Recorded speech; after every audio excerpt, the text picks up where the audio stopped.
Alright, we are finally here. Enough with the basic stuff. It's time to get into the advanced, heavy-hitting concepts. I'm gonna be honest with you guys. When I first started hacking, buffer overflows were my nightmare.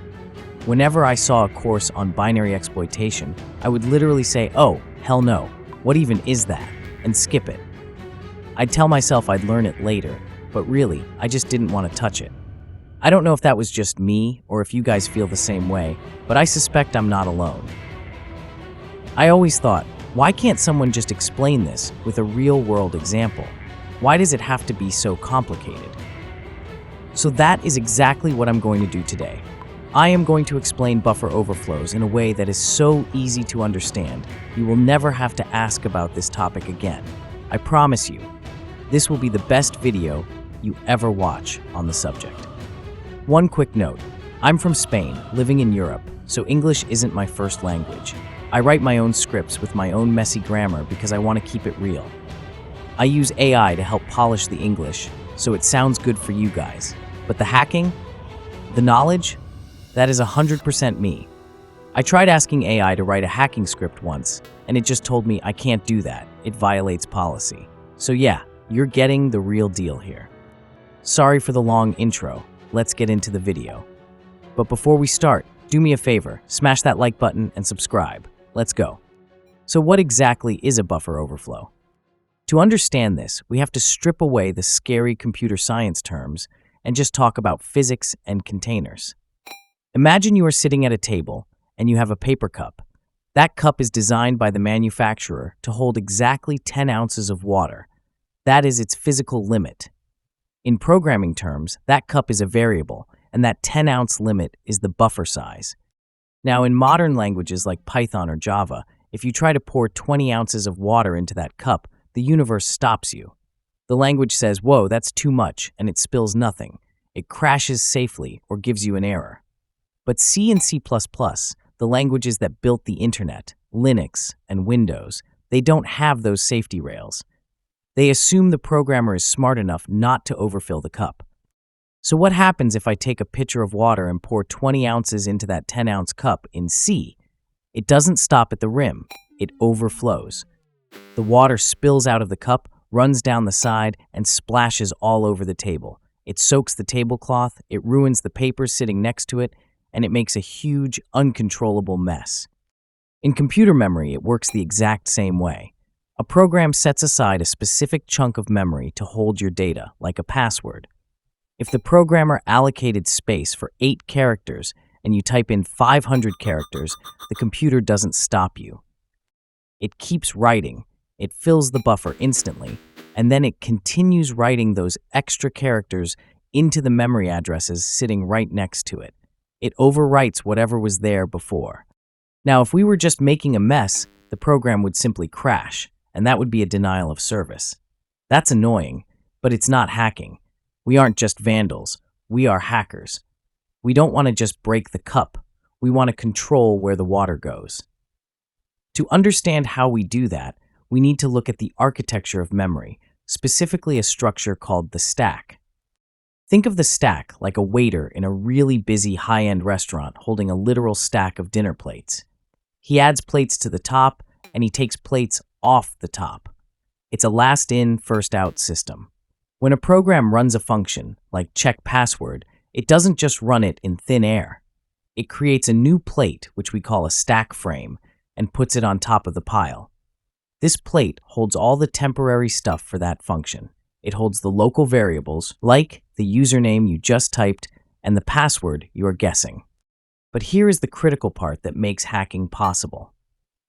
At the very bottom of that plate, underneath the username and underneath the password, sits a tiny, incredibly important piece of information called the return address. This is basically the GPS coordinate for the CPU. It tells the computer, "Hey, once you are done checking this password and this function is finished, I need you to go back to this specific memory address to continue running the main program." It's a bookmark. It remembers where the program was before it got distracted by the function. So visualize the layout of this memory plate. At the top, you have the buffer for user input. In the middle, you have other boring variables. And at the bottom, you have that golden return address. Do you see the design flaw yet?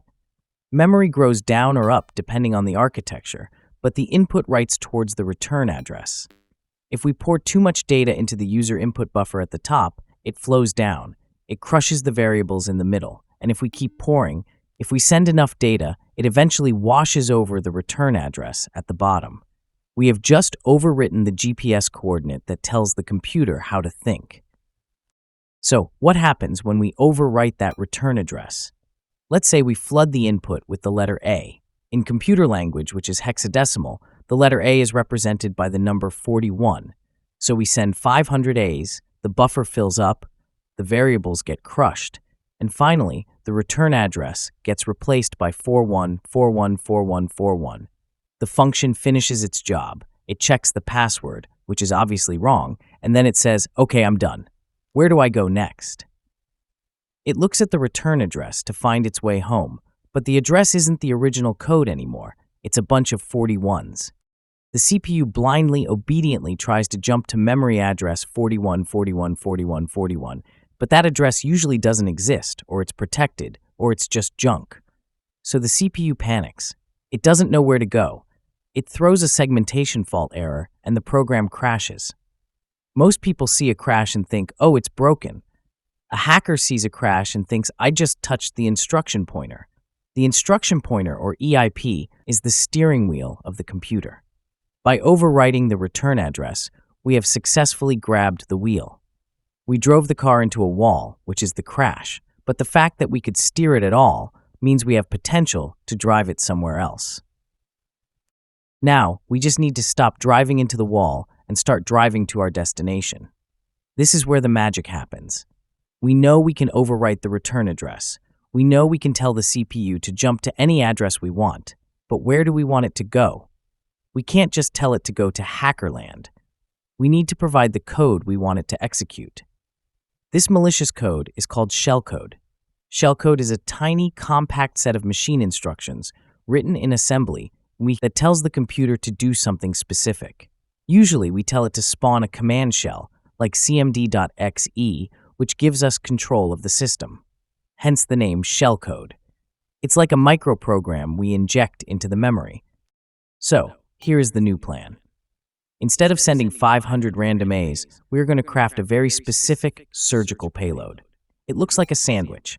First, we send a bunch of no-operation commands, or NOPs. In hex, this is the number 90. A NOP tells the CPU, "Do nothing, just slide to the next instruction." It's like a slippery slide at a playground. If the CPU lands anywhere on this sled, it will just slide down effortlessly until it hits the bottom. This gives us a margin of error. We don't need to hit the exact bullseye of our code, we just need to land somewhere on the slide. At the bottom of the sled, we place our shellcode. This is the bomb. This is the payload that opens the back door. Finally, we overwrite the return address at the bottom of the stack. But this time, we don't put junk. We put the specific memory address that points to the top of our NNOP sled. Let's walk through what happens when we send this perfect payload. The program accepts our input, it fills the buffer, it overflows and overwrites the return address with the address of our NOP sled. The function finishes and tries to return. The CPU reads our fake return address and jumps to it. It lands on the NOP sled, it slides, slide, doing nothing but moving forward. It hits the shellcode, and boom, the shellcode executes. A terminal pops up. We have root access. We didn't crack a password. We didn't steal a key. We literally rewrote the program's execution flow in real time. We turned a simple data entry field into a remote control for the server. Now, you might be thinking, this sounds too easy. Why isn't everyone doing this? Well, for a long time, it was that easy. In the 90s and early 2000s, this was the golden age of hacking. You could buffer overflow almost anything. The Morris worm, the first worm to ever take down the internet, used a buffer overflow. But developers and operating systems got smarter. They realized that letting users overwrite memory was a bad idea, so they built defenses. First is ASLR, or Address Space Layout Randomization. Remember how we needed to know the exact memory address of our NOP sled? ASLR makes that really hard. Every time the program runs, it shuffles the memory addresses around randomly. It's like trying to find a house, but someone moves the house to a different street every single day. If we guess the wrong address, the program crashes and we fail. Second is data execution prevention. This defense marks certain parts of memory, like the stack, where we put our shellcode, as non-executable. It tells the CPU, hey, this part of memory is for data like names and passwords, not for code. If we try to run our shellcode in that area, the CPU blocks it. It's like trying to drink water from a rock. It just won't happen. Third is stack canaries. This is my favorite one because it's so clever. Remember the waiter with the stack of plates? Imagine he places a small, fragile bird, a canary, between the local variables and the return address. If we try to overflow the buffer to get to the return address, we have to overwrite the canary first. Before the function returns, it checks the canary. If the canary is dead or overwritten, the program knows it's under attack and shuts down immediately before we can hijack control. It's a tripwire. Does this mean buffer overflows are dead? Absolutely not. It just means the game has leveled up. For every defense, hackers found a workaround. For ASLR, we use info leak vulnerabilities to figure out where the memory moved, or we brute force the addresses if the randomization isn't strong enough. For DEEP, we use a technique called ROP, or return-oriented programming. Instead of injecting our own shellcode, we use pieces of the existing valid code, called gadgets, that are already in memory. We chain them together, like a ransom note, made of cut-out magazine letters, to create our attack. We use the program's own code against it. And for canaries, we look for ways to read the canary value first, then include it in our payload so we don't disturb it, or we find a way to jump over the canary entirely. It is a constant arms race. Developers build higher walls, hackers build taller ladders. So, let's recap what we just learned. The cup represents a buffer, which is a fixed space. If you pour too much data, it spills. The stack is how memory is organized. Critical instructions, like the return address, sit right below your data.